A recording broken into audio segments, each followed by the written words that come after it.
This is The Art of Plenty. I'm Amy McInnes. Last week, we dove right into grief and loss. And today, I want to continue the conversation because there are so many things that we need to be able to manage and handle and overcome in our life. And I want to dive into this idea of grief a little bit more because I think that there are more things to be said. And the tip that I shared in last week's episode about this is a small light at the end of the tunnel, it really was just small. And so today I have another tidbit that you can utilize when you're managing or navigating through hurt. And it's not just relevant for grief or loss when people have passed on. It's also relevant whenever we're experiencing anything of stress or strain, or we're in relationship with someone who's experiencing a significant amount of loss or stress or strain. So we're going to dive into what those tips are. I am a counselor and have been a counselor. I finished my education in 2009, and I did not do a lot of study related to grief or loss. It's always been a topic that I would rather avoid. Thinking about death is not something that I like to do or like to resonate on. But as I've aged, I know that this is something that we have to be able to work through. We have to be able to navigate those times. And as I find myself in the sandwich generation, meaning I have one generation that is older than me, those are my parents, and then I have the generations that is younger than me, the kids, I'm navigating this space where my friends are taking care of their parents who are getting older. And some of our friends have parents, like my own parents, who are really healthy and doing really well, which is amazing. But we're in a significant time in our life at this age group where we have people younger than us and people older than us. I want to talk about circles of caring. Now, within relationship theory and within talking about relationships, there's these different ideas of these circles of support, right? You have your different levels of relationship. That's not what I'm talking about, although there's some really interesting stuff related to that. I don't even know what this is called, these circle things, but if you're on YouTube, you can see a picture of what this looks like. Basically, if you envision a small circle in the center, and then there's a circle outside of it that's wider, and then there's another circle outside of it that's wider. This is not about what level of relationship you have with a person. So whereas the inside circle is like intimate and it's a smaller circle because there's less people in there, and then the next level out is maybe your family and friends, and then there's a few more people in there, but they're not as close. They maybe don't have the same information. And then as you move on, there's people that maybe your colleagues and people that you work with, more acquaintance style. And then the next circle is community, right? Where you don't necessarily share personal information. There's a lot of people in that circle. That's why the circle's bigger, but it's not that core information that's happening at the beginning. The circles that I'm talking about are like that, but that's not the framework that we're working from, in the sense that that's not where I'm going with this. And I want to bring this forward because I didn't want confusion about those are the circles I'm talking about, because those are very prevalent circles that people talk about when they talk about relationships. We can't escape hardship, not in our own life and not in the lives of the people that we are in relationship with. And what I want to talk about today is a way that we can work through hardship, a way that we can work through loss or grief, or more importantly, the way that we can support other people who are experiencing hardship and loss or grief or strain. Because it's going to come up, and when we're in relationship with one another, we need to be able to support one another. And we need to be able to take care of not only ourselves, but others. I have this very good friend. I love this woman. She was really struggling in her marriage a few years ago. And we were hanging out, and I was talking to her about what was going on with her relationship, because that's my go-to. Being a couples counselor, when I see relationships, I just want to dive in because I can't help it. First of all, I can see things. And secondly, I know what a source of strength a good functioning relationship can be. So when I have people that I love and care about, I want them to have that. And I know that it is possible with effort and hard work and all of these other things that we have to do in order to maintain and revive our relationship with our loved one. So she was struggling in her relationship. And I was talking to her about it and supporting her as she was going through that. And she made some awesome changes, and her relationship has totally shifted. Super cool to see people actually put the time in and make a difference in their life. And then something else had come up with her.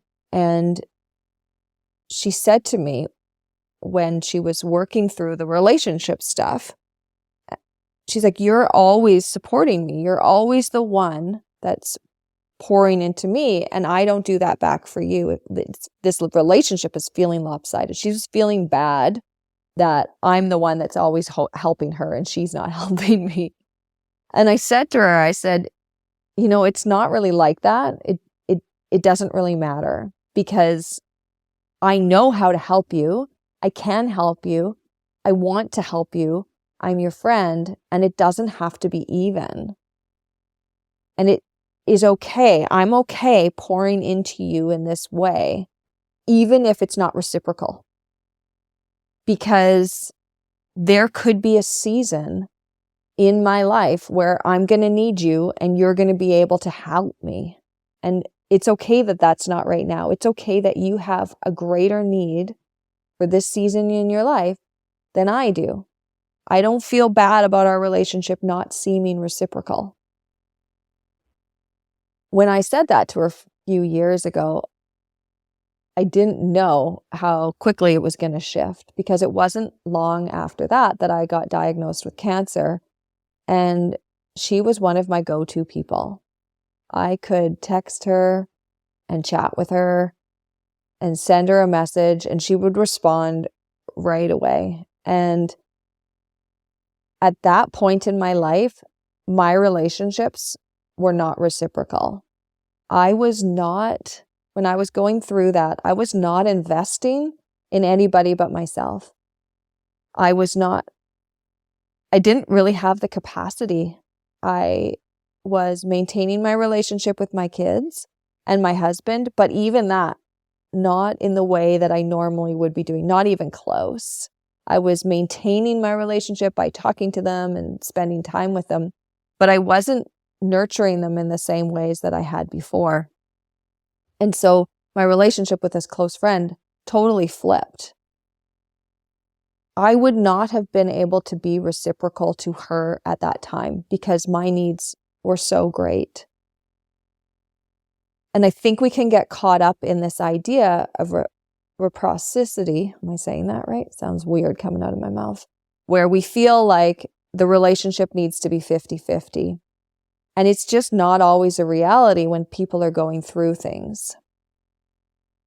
And that's what I want to talk about in relation to the circles, because the person who is experiencing the loss in the greatest degree, or the greatest grief, or the greatest difficulty, whether it's a strained relationship like my friend, or when somebody's parent has passed on, I want you to imagine that they're in the center of the circle.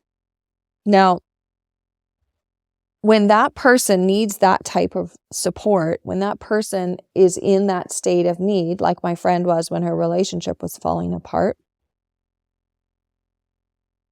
the information, the grief, the emotional burden flows out to the bigger side, to the bigger sections of the circle. So I, for her, was on that next level. Or when I was going through cancer, I was the person in the center of the circle. And then my immediate family was the next ring. So my husband, Jody, my kids, my brothers, my mom, and my dad, they were in the second circle. So when I needed something, when I was struggling, that was who I went to. Now, they didn't come to me in the same way when I was going through that. They didn't bring their burdens to me. They weren't asking me for help with a situation or a problem because they realized at that season, I didn't have capacity to do that.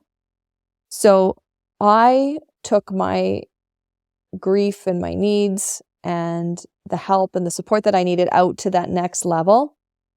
And that next level didn't bring it back to me with their needs. You see, they go to the next level out.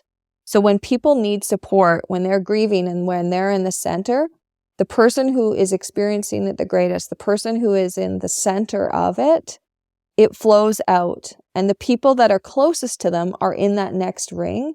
Well, they have to find people that are in the next ring or outside of that person to get support. Here is an example that is completely made up and not true. Let's say that I have a best friend and she's in the center of the circle and her dad passes away. This has not happened. This is completely made up. And let's say because we've been friends for a long time, I also have a relationship with her dad and I'm grieving, not just for my friend, but also grieving the loss of this person that maybe was a mentor in my life. I'm in the second circle with my friend. So my friend who's in the center, because it's her dad, comes to me for support. I don't flip that around and go back to her for support for my loss in losing her father, because I'm not as close to it. I'm one step away. But my husband is in the next rung, because although he knows the dad, that person wasn't a mentor to him. So I, with my grief and my loss, go to him. I don't flow that need back into the center. It keeps going out. I bring this forward because when people are in the center of the circle, they don't have the same capacity to care for the people outside the circle than they normally would on a day-to-day basis. And just as I mentioned before, that reciprocity can shift. The person who's in the center of the circle in the relationship can change depending on what's going on in people's lives. Just like my friend, when her relationship was failing, she was in that center of the circle. She was experiencing that strain, and that flowed out to me, and I helped support her. I wasn't taking stuff back into her about her relationship failing and how hard her relationship failure was on me because they were an important couple to me, and how could they be doing that? I was not expressing anything like that to them because my role in that relationship was to support her and to be that person. And if we flip it around and we put more weight and we make their grief our grief or their loss our loss, we miss out on the opportunity of supporting them, and we miss out on the opportunity of allowing them to experience what they're experiencing and start to recover or move on from it. This is not something that we use in all relationships at all times. For example, with a couple, if you're both working through something and you both have a situation that's a problem that's equally weighted between the two of you, then this isn't going to apply. Where it applies is when there is a person who is definitely experiencing more of that situation than the others. Because when people are in that type of strain or that type of grief or that type of loss, they need support from people without feeling the weight of additional burdens, because they have other responsibilities in their life, not just managing their grief. So the way that we support one another is by not putting our grief about the situation, even though we could be feeling it, back on them, we take it out to the next level in the circle. We find someone else who is a little bit more removed from the problem, a little bit more removed from the loss, and that's the person that we can take that to. And this is hard to do. It's hard because we too can be experiencing the grief and the loss. And when we're close with a person, we want to comfort each other and we want to be comforted by them. But it can be a really effective way to support people and to make people feel heard. And it's not because how you're feeling isn't valued. It's because that person who's ever in the center of the circle needs an opportunity to just be heard. And so this reminds me of my session last week where I was talking about my grandma and how much she valued family and connection. She understood that the more people we have in our life, the more opportunities for support, the better supported we can be.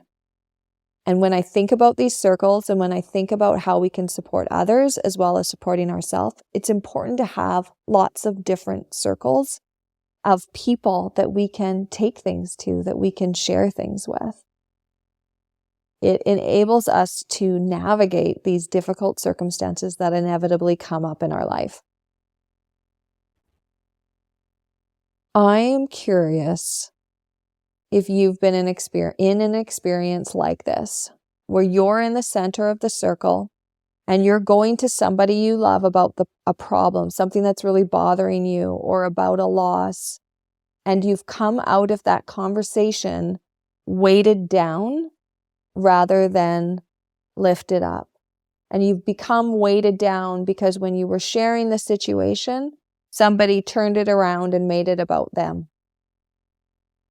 And you didn't have space to share your grief. And all of a sudden you feel like now you're responsible for their grief or their loss, even though you're the person that is experiencing it most directly.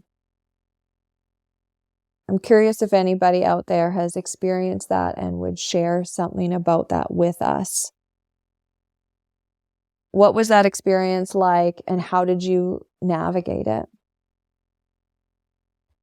Because the other piece is there's something about that being shared, about being able to share grief and knowing that you're not alone in it. So it's an interesting thing because I'm not suggesting that you don't say, yeah, I know how you're feeling, because you are potentially feeling the same way. It could also be your loss and your heartache. So it's figuring out how to share in the loss without adding to the burden that center person is. And in order to do that, you have to figure out who should be in the center of the circle, who's coming to who for support, who needs support. And if it's somebody else, then, and they're sharing that with you, how do you give them that support? And then how do you find people in that next level of the circle? Who is one more step removed that you can share your burden with? Because this is hard stuff. It is hard to navigate loss. It is hard to navigate grief. And these are the kinds of circumstances and situations that can almost be like a shoot drag. Is that a word? Like it slows you down. It prevents you from moving in the direction that you are supposed to move. Because it's difficult becoming the people we were meant to be. And we have to be able to navigate difficult situations, and we have to be able to be in relationship with others and support one another in order for us to realize, because no man is an island. I'm thankful that you are here, and it would mean a lot to me if you would subscribe to my podcast and if you would rate. It means a lot to me because it helps me to know that this is hitting the mark and that this material is making a difference in your life. I want to get better at this. And I want to be able to offer insight that is meaningful for you and that is helping you on your journey in this life. I would love to hear your stories. I would love it if you reached out. And if you are hurting because you are in the center of that circle and you're not sure who you can go to, because when you've gone to people, it's felt like they just put all of their grief back on you and you don't actually get the release, I would encourage you to reach out to a counselor. There are so many skilled individuals that are working and probably working in your community because we are everywhere.